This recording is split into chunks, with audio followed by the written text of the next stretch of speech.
If you're a woman and you're listening to this, you need to embody your feminine energy like right now. Right now. Completely get it in the fast-paced world that we live in. Yes, we're a lot in our masculine energy because that's the one that chases goals, that's the one that achieves targets, that's the one that sets targets, that's the one that thinks and analyzes and rationalizes. We have a question.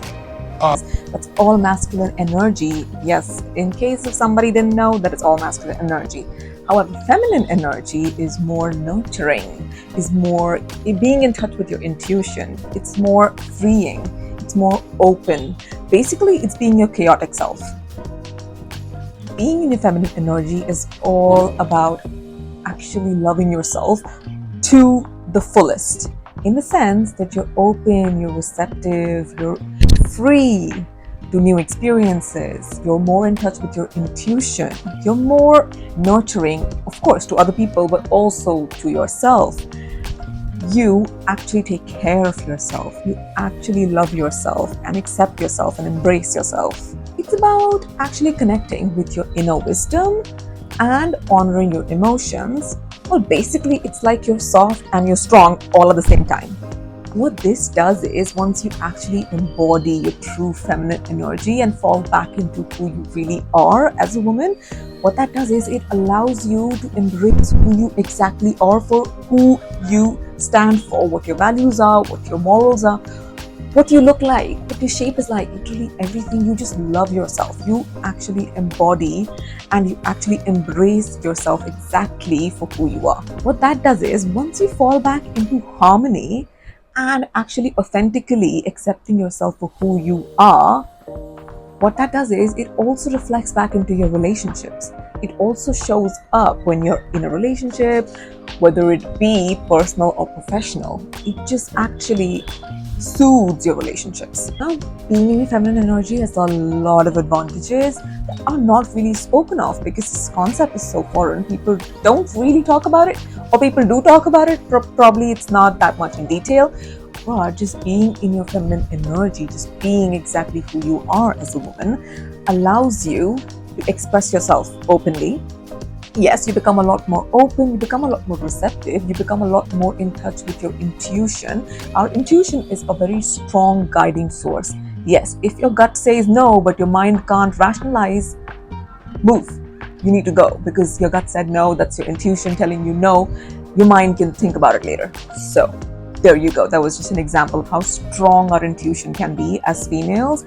And it also allows you to have better relationships when it comes to society, when it comes to peers, when it comes to colleagues, when it comes to your relationship partners, when it comes to your parents, when it comes to anybody around you, your kids. It also allows you to nurture them. It allows you to actually be a lot more emotionally vulnerable with them, open with them, not in the bad way but in the best way possible, to be able to actually build connections with them. Let's talk about feminine energy and relationships. When you're in a relationship with someone, what is it that you really want? You want them to understand you. You want to feel seen. You want to feel heard. You want to feel understood. You want to feel like, they accept you for who you are.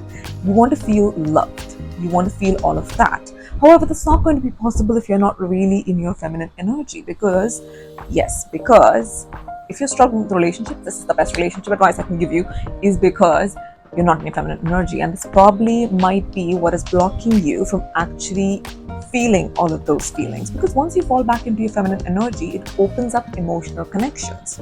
Yes, it really opens you up emotionally. That allows you to be a lot more vulnerable, that allows you to be a lot more open, that allows you to be a lot more in touch, in tune with your emotions, that also fosters meaningful relationships with your partner, with your kids, with your peers, with your colleagues, whoever it is that you're looking to foster these emotional connections with. But yes, it does allow and make room for all of that, thus allowing you to foster and feel seen, heard, understood. Now that you're in your feminine energy, what that's going to do is it's also going to allow you to communicate effectively. In a sense, it's going to allow you to be a lot more empathetic. It's going to allow you to, be fun, be open, be freeing.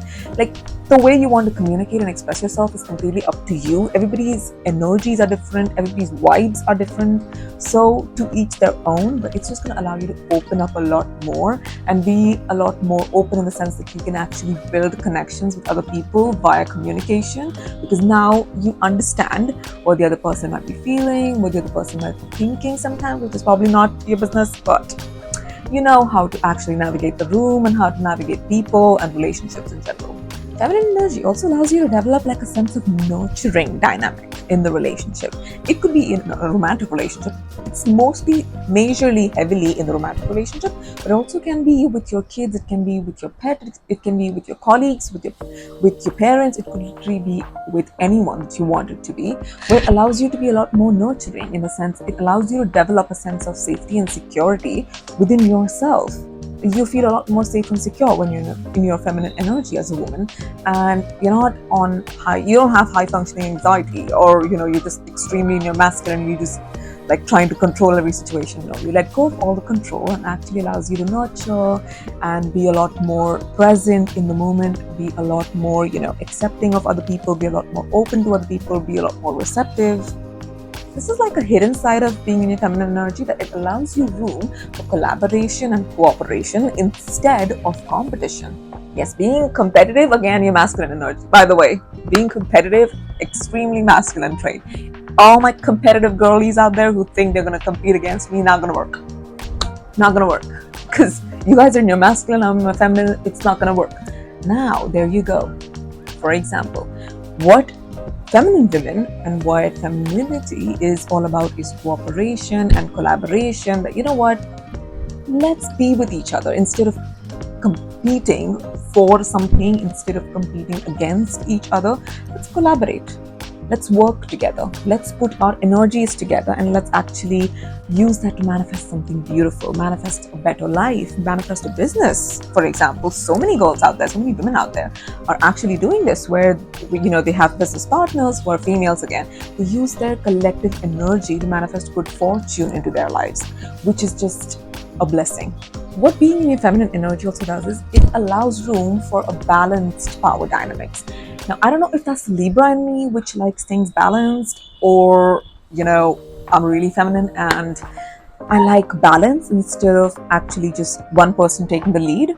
You know what I mean? The feminine energy, what that does is it allows room for equality and mutual respect and cooperation within relationships. What that also does is, again, cooperation comes into the picture, where you both have an understanding, like a deep understanding of who you guys are and what you bring to the relationship and the values you share and what your actual purpose is in the relationship.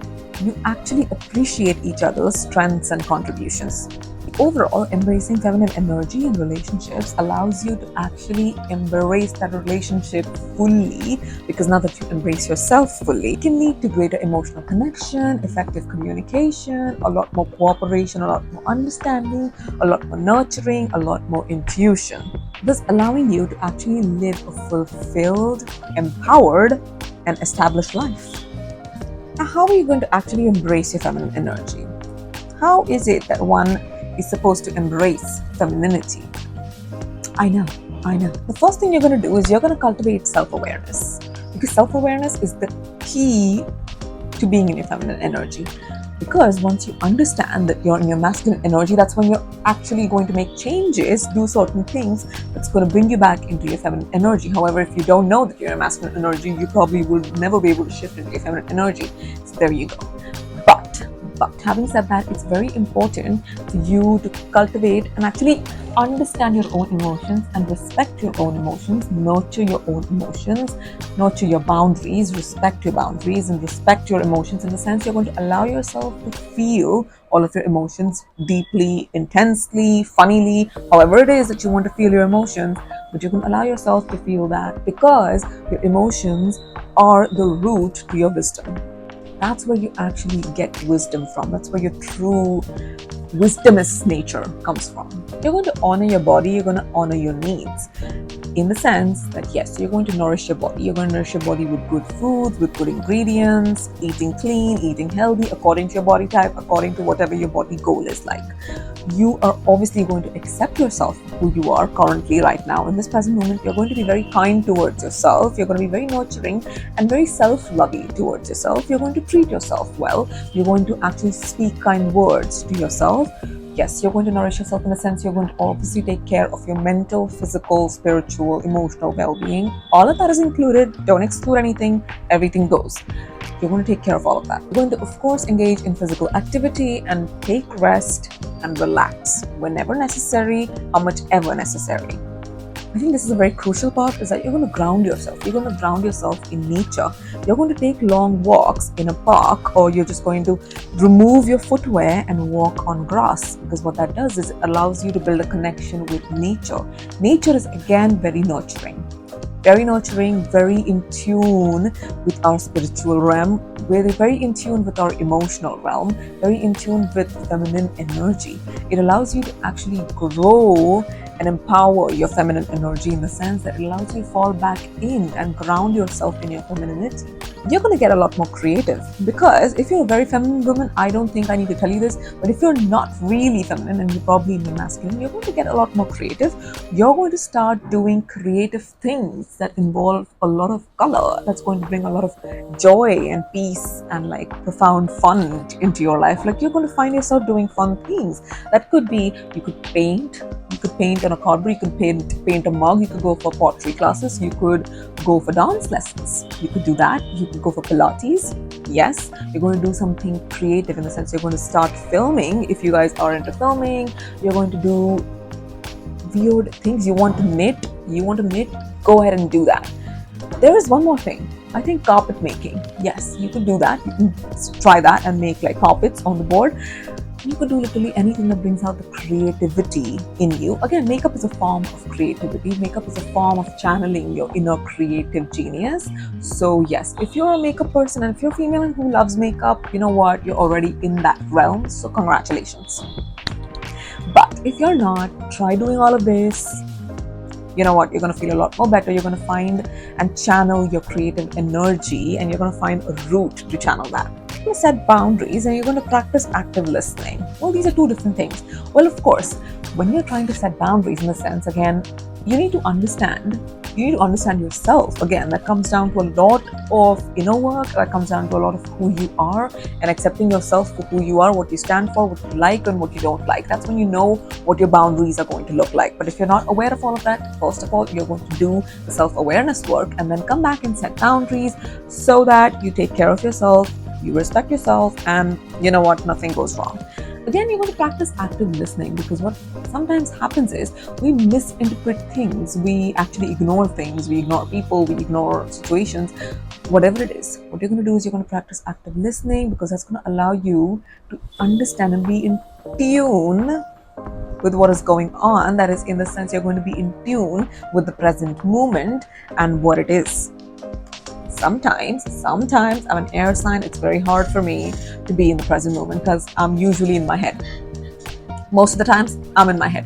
So the present moment grounding exercise actually works, and it actually helps me being in the present moment, because that's a rare place for me, to be honest. See, if you guys are good with being present, that is fabulous. But in case some people are like me who are not very good at being present, there you go. You're going to try doing that. Try having active conversations with people around you, or try listening to like podcasts with like soothing voices. Like, those people need to have like soothing voices, because that allows you to actually be in tune with what is going on, like the rhythm.